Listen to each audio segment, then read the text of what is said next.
Hello everyone, this is Ava Seiler.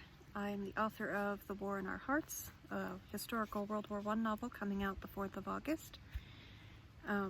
In previous videos I've talked about World War I generally. I talked about some great historical fiction set during World War I.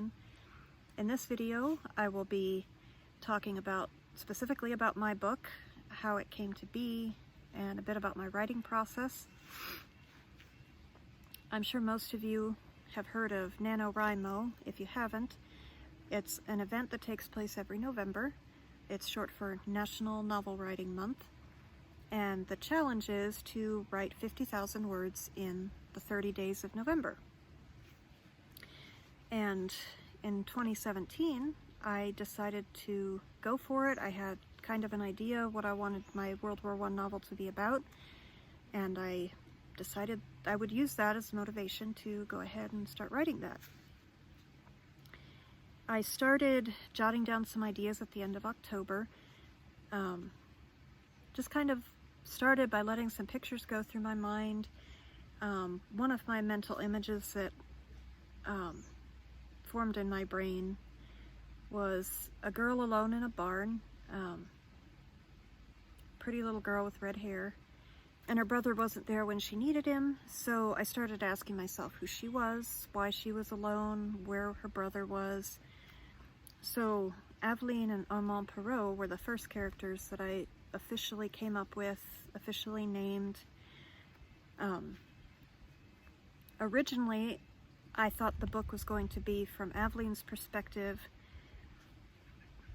that she would be the main character. I kind of had this idea that it would be the war seen through her eyes because she draws on everything. I was thinking maybe it would be kind of illustrated. But as the actual story started to take shape,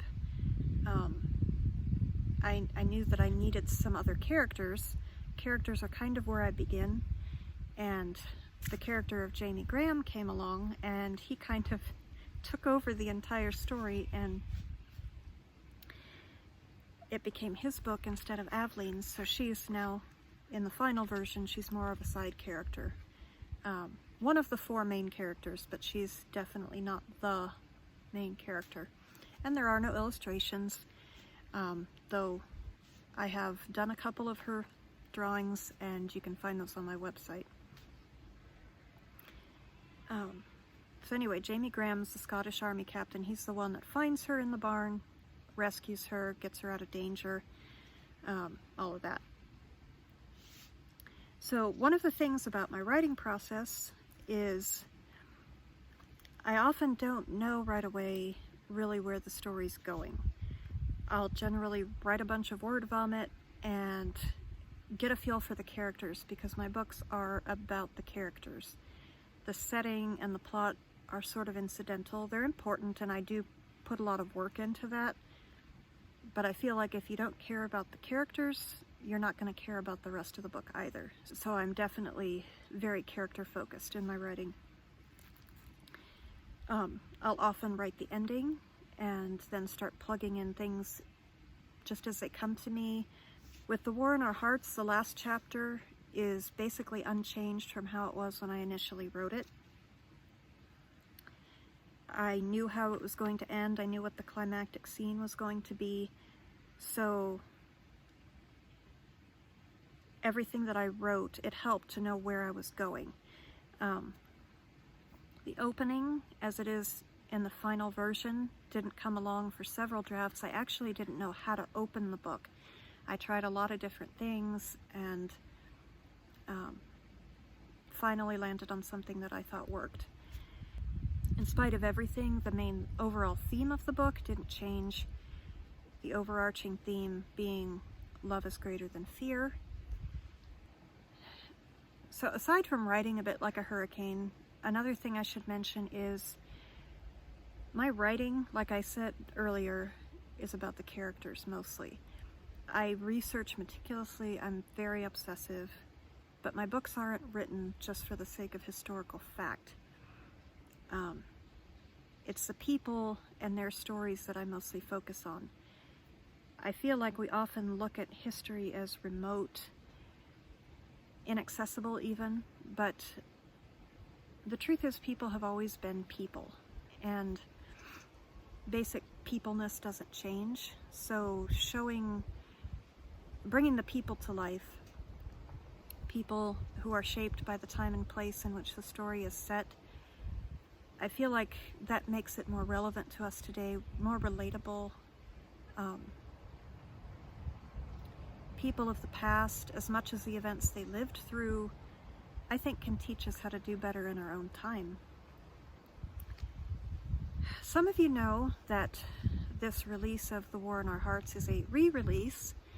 It was initially published by a small press, and after about a year, it really wasn't selling that well, and there were some issues that I won't go into. So I got my rights back and decided to re-release it on my own. So technically now it's an indie book. So some of you may wonder, is there anything drastically different between the two books? If you already own the first one, do you need to buy the second one? The short answer would be no to both of those. It's not substantially different. Plot-wise, it's identical. Mostly what was changed was I fleshed out a couple of characters more. Peter Davies and Estelle Graham are a bit more fleshed out. I also just did a lot of nitty-gritty things that you're not necessarily going to notice, like remove a lot of passive voice and extra overused words. So those are the main things. There were a couple of minor changes here and there, a couple of added in scenes. But overall, no, it's not that different. I think it's better now, substantially better. And it definitely has a gorgeous new cover. So you probably don't need to buy it if you already got it. However, I do think that this version is better. So yeah, I would recommend, if you've already bought a copy of the original one, perhaps suggest to your library that they purchase the re-released version. Either audio or ebook or the paperback copy. All three will be available to libraries to purchase. And that way you can read the new version and other people can enjoy it as well. It's free to request a library to purchase a book. If you don't know how to do that, shoot me an email or comment or something. Maybe I can do a video about how to do that, because it's really easy. And like I said, it's a free way to get a book into the hands of a lot of people that otherwise couldn't access it. I am a big fan of libraries, and I don't really care that it's one purchase and I don't get as much money out of it. I would rather it be in a library where people are able to read and enjoy it for free than to not have anybody reading it at all. So that's probably it for this video. In the next couple of videos, I will be talking more about the various characters in my book. I'll begin with Aveline. So I look forward to having you back for that one. And in the meantime, feel free to like, subscribe, hit the turn on notifications button so you don't miss the next video.